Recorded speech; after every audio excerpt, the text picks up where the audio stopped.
السلام علیکم، آپ دیکھ رہے ہیں وی نیوز اور ہم لے کر آئے ہیں آپ کے لیے اچھی باتیں۔ آج ہم ایک ایسی نیکی کے بارے میں بات کریں گے کہ جس پہ ہم شاید کم توجہ دیتے ہیں، لیکن اسلام میں اس کو بہت اہمیت حاصل ہے، اور وہ ہے پڑوسیوں کے حقوق، نیبرز کے رائٹس، وہ لوگ جو آپ کے آس پاس آپ کے سراؤنڈنگز میں رہتے ہیں ان کے رائٹس۔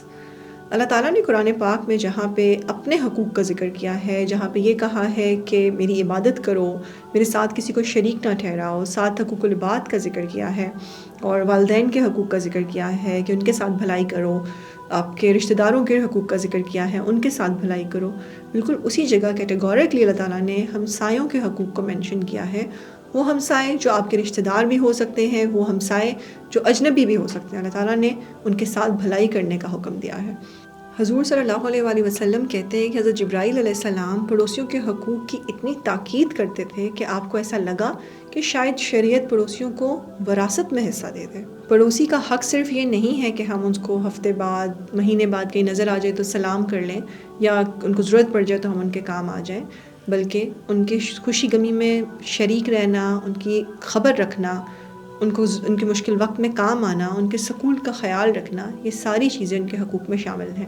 رمضان کے اس بابرکت مہینے میں ہمیں خاص طور پر پڑوسیوں کے ساتھ حسن سلوک کرنا چاہیے۔ سمپل سے سٹیپس ہیں، ان کی خیریت معلوم کریں، ان کے سکون کا خیال کریں، ان کے سکون کے خیال میں اسپیسیفکلی ان اوقات کا خیال کریں کہ جن میں آپ کے پڑوسی آرام کر رہے ہوتے ہیں، کیونکہ دیوار سے دیوار جڑی ہوتی ہے۔ آپ کی گھر میں جو بھی ٹی وی آن ہے، یا کسی چیز کا والیوم بہت اونچا ہے، یا آپ کوئی فرنیچر موو کریں، یا کچھ بھی اس کی آواز جاتی ہے، اس سے ان کو تکلیف پہنچ سکتی ہے۔ اس بات کا احساس کریں کہ ان کو آپ سے تکلیف نہ پہنچے، کسی شور شرابے سے تکلیف نہ پہنچے۔ ہم سب کے گھر میں افطار کا اہتمام ہوتا ہے، اس میں اپنے پڑوسیوں کو شریک کریں۔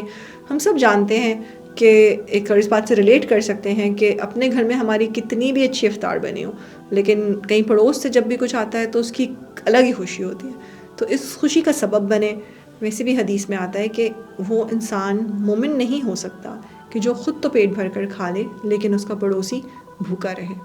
اس حدیث سے ہمیں اس بات کی اہمیت کا اندازہ ہوتا ہے کہ پڑوسیوں کے ساتھ اچھا برتاؤ صرف اور صرف ایک اخلاقی عمل نہیں، بلکہ ایک نیکی ہے، عبادت ہے۔